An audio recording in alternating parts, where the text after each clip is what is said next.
Muslims believe that some prophets were also messengers who received a holy book or scripture that would serve as guidance for people. Muslims believe in 5 revealed holy books or scriptures: the scrolls revealed to Abraham, the Torah revealed to Moses, the Psalms revealed to David, the Gospel revealed to Jesus, and the Quran revealed to Muhammad. Muslims believe that these earlier scriptures were the divine words of God in their original form, but through time and translation, parts were changed or lost.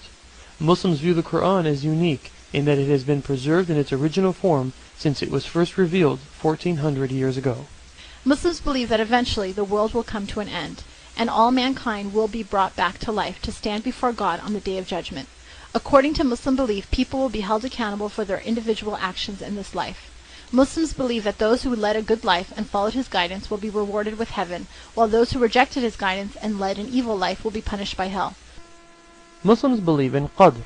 Qadr literally means predestination. Predestination means that God knows everything that is going to happen and that has already happened. Muslims believe that God is all-knowing and all-powerful. At the same time, Muslims believe that human beings have the free will to do good or bad deeds.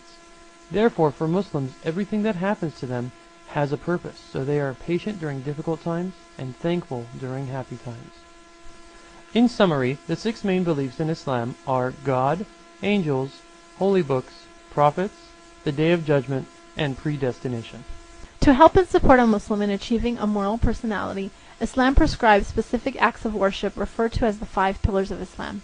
These provide the spiritual support for a Muslim, just like pillars support and hold up a building. The 5 pillars of Islam include the declaration of faith, prayers, charity, fasting, and pilgrimage.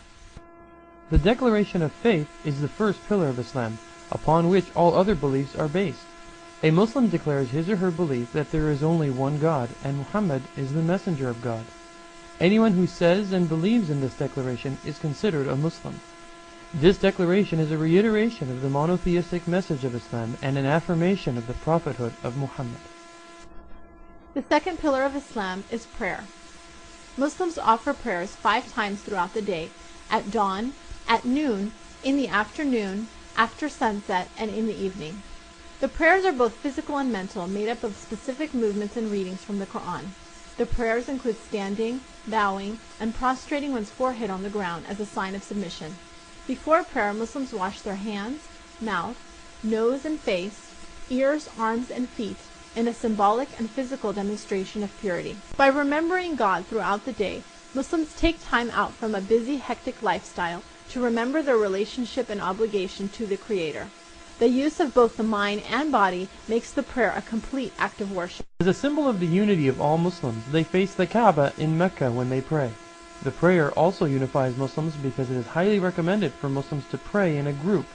Muslims may pray in any clean, quiet place. However, it is preferable for Muslims to pray in a mosque or a masjid, the Arabic word for mosque. Before each prayer, a call to prayer is made in a melodious chant. That is why mosques usually have minarets, tower-like structures that project the call to prayer. Another common feature in traditional mosques are the domes, which help the voice of the prayer leader resonate throughout the building.